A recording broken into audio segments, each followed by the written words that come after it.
दोस्तों, नेपाल में जो विरोध प्रदर्शन हो रहा है और यहाँ पर जो जेन जेड है, इन्होंने जो सरकार की नींद उड़ाई और न सिर्फ सरकार की नींद बल्कि कुर्सी से उतार कर ही माना। इसके पीछे की कहानी एक बार फिर से समझते हैं और समझते ये हैं कि अब खलनायक वर्सेस नायक, ये दोनों कौन है। तो कौन खलनायक बना और कौन अब नायक की भूमिका में नेपाल में शांति बनाने के कगार पर आगे बढ़ रहा है। और इस दोनों को खलनायक और नायक बनाने वाला जो जेन जी है, जिसे जनरेशन जेड कहा जाता है, जो 18 से 25 साल के यूथ हैं, उनकी चर्चा हो रही है। उन्हीं के हाथों में ये कमान भी है कि अब किसके हाथों में ये सत्ता होगा, ये चुनकर आप ही दीजिए। 5 से 7 हजार जो जेन जेड हैं, प्रदर्शनकारी हैं, उनसे वर्चुअली, ये मतलब वीडियो कॉन्फ्रेंसिंग से बात हुई और ये पता चला इसमें कि कौन होगा नेपाल का नया नायक, मतलब हीरो। अब सबसे पहले 3 विलन की बात कर लेते हैं। जैसा कि हमने आपको एक वीडियो बनाया था तो उसमें बताया था कि ये 3 विलन कौन है और इसके बारे में विस्तार से, लेकिन नाम आपको बता दें कि सबसे पहला केपी शर्मा ओली, जो कि लेफ्ट मार्क्सवाद लेनिन के विचारधारा से प्रेरित भारत के खिलाफ बयान देने वाले। सबसे बड़ी बात कि इन्होंने 2024 में एक बयान नोटिस जारी किया, संविधान में संशोधन किया और यहाँ से सोशल मीडिया साइट्स को, 26 सोशल मीडिया प्लेटफॉर्म को बैन कर दिया। विरोध हुआ, इस्तीफा देना पड़ा और फिर 8 सितंबर को इन्होंने फिर से बैन हटा लिया। ये कहानी केपी शर्मा ओली की है।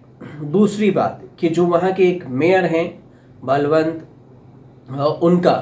बलवंत शाह, बालेंद्र शाह नाम है उनका, और ये मेयर विपक्ष में रहे, भ्रष्टाचार के खिलाफ रैप गाना गाया और लोगों को उकसाया ताकि इन्हें सत्ता मिल सके, और इसके बाद अब हीरो की तरह वहाँ काम कर रहे हैं। लेकिन जिस तरह से बर्बादी का मंजर है तो लोग इसे विलन ही समझ रहे हैं। और जो तीसरे, जो सबसे अहम मुख्य जो चेहरा रहा वो है सुदन गुरुंग का।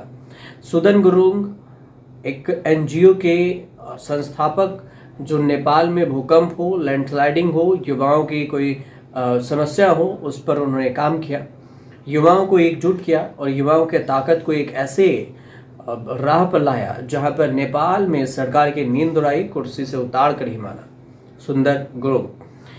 लेकिन कुर्सी से उतारना, विरोध प्रदर्शन करना एक अलग बात है, लेकिन देश को जलाना एक अलग बात। और इसी वजह से ये 3 विलन के कैटेगरी में आ गए। तो वहीं पर अब 2 नए हीरो हैं जो मैदान में उतरे, वो भी तब जब केपी शर्मा ओली को नेपाल छोड़कर दुबई भागना पड़ा हेलीकॉप्टर से। और इसके बाद जो 2 नाम है, उस 2 नाम में सबसे जो पहला नाम आता है वो है अशोक राज सिंहदेल का। अशोक राज सिंहदेल कौन है? और दूसरे में जिनका सुशीला कार्की है, सुशीला कार्की का भी नाम है, तो सुशीला कार्की कौन है? इन दोनों के बारे में आपको बताएंगे। लेकिन देश के नाम संबोधन करते हुए अशोक राज सिंहदेल जो हैं वो आर्मी चीफ हैं। उन्होंने कहा कि हम प्रदर्शन करने वाले युवाओं से खास अपील करते हैं कि वे अपना विरोध रोकें और देश के लिए शांति से बातचीत करने के लिए आगे आए। ये भी कहा कि इस मुश्किल हालात को ठीक करना है हमें, और देश के ऐतिहासिक जगहों पर सार्वजनिक और निजी संपत्तियों की रक्षा करनी है। साथ ही आम लोगों और विदेशी दूतावास की सुरक्षा भी जरूरी है। यह अशोक राज सिंहदेल का बयान है, जो इनके हाथ में, अब नेपाल के सेना प्रमुख के हाथ में, अब सेना के हाथ में नेपाल की पूरी व्यवस्था आ गई है, तो यही कंट्रोल कर रहे हैं। तो इसके बाद अगर बात करें कि अशोक राज सिंहदेल कौन है, तो इनका जन्म 1 फरवरी 1967 को नेपाल में ही हुआ। सिंहदेल 5 भाई बहनों में से एक हैं। सिंहदेल 1986 में सेना में शामिल हुए। शिवपुरी के army command and staff college और चीन के राष्ट्रीय नेशनल डिफेंस यूनिवर्सिटी से इन्होंने पढ़ाई की। इसके अलावा उन्होंने भारत से, जो सिंहदेल हैं, डिफेंस मैनेजमेंट का कोर्स भी किया। त्रिभुवन विश्वविद्यालय से सिंहदेल ने मास्टर की डिग्री हासिल की। इसके अलावा पेशेवर अनुभवी हैं, एक्सपर्ट है, सैन्य अधिकारी हैं, और इनके बारे में कहा जाता है कि ये acting of staff master general of ordnance जैसे कई अहम पदों पर भी ये रह चुके हैं। कोविड महामारी के समय में सिंगडेल नेपाल में कोविड संकट प्रबंधन जो CCMC है उसके सचिव के रूप में भी काम किया और सबसे ज़्यादा सेवा में इनका रहने का भी एक रिकॉर्ड है। सबसे बड़ी बात कि जो जन सेवा श्री और 2 बार chief of army staff commendation medal से भी सम्मानित हो चुके हैं।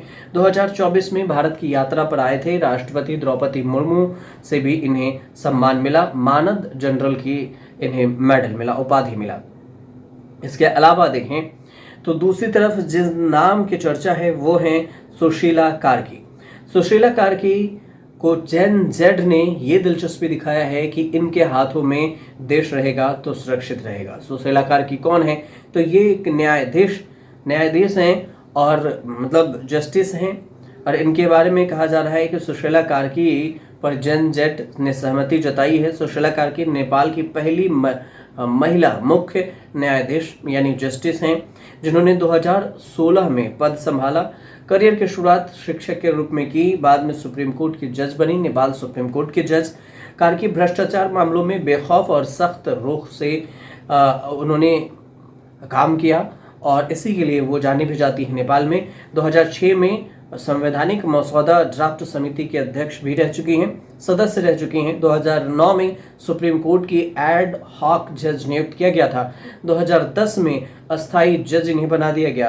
2016 में उन्होंने पहले कार्यवाहक और अस्थायी मुख्य न्यायाधीश के रूप में पद संभाला। उन्होंने BHU वाराणसी से राजनीतिक विज्ञान में ग्रेजुएशन किया है।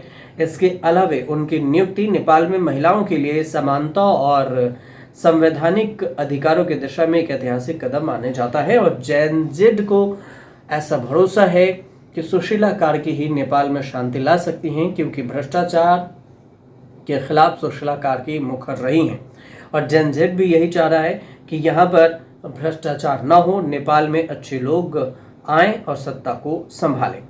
अब अगर बात करें कि नेपाल में जो विरोध प्रदर्शन हो रहा है इसमें अगर देखें तो सिर्फ ऐसा नहीं है कि सोशल मीडिया साइट्स को ही बैन करने की वजह से हो रहा है, इसके अलावा भी कई सारे फैक्टर्स हैं। बेरोजगारी है, महंगाई दर है, भ्रष्टाचार है और इन सब की जो आग है पहले से सुलग रही थी, बस हवा दिया तो सुदन गुरुंग ने और इसके बाद यहाँ पर भयंकर विरोध प्रदर्शन हुआ।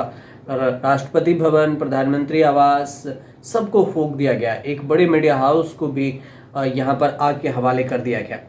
सबसे बड़ी बात एक ये भी है कि जो विदेश में रहते हैं, नेपाल से बाहर जो नागरिक रहते हैं वो अपने देश के लिए 33% से ज़्यादा GDP उन पर निर्भर करता है, नेपाल के नागरिकों से ज़्यादा।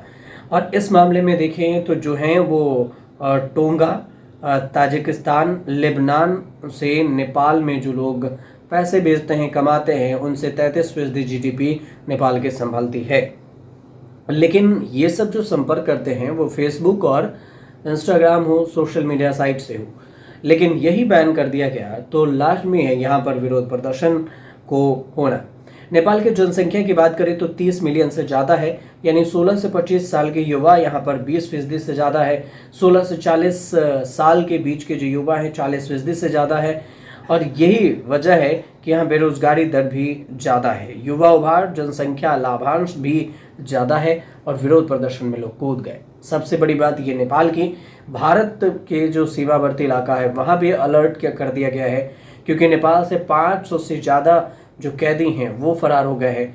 कोशिश करेंगे कि नेपाल के सटे हुए देश में वो घुसें और इसी वजह से भारत अपने यहाँ नेपाल से जो जुड़ा हुआ बॉर्डर है वहाँ पर सख्ती तैनाती बढ़ा दी है, अलर्ट जारी कर दिया है और जांच भी हो रही है। सेना प्रमुखता से यहाँ पर जांच कर रही है।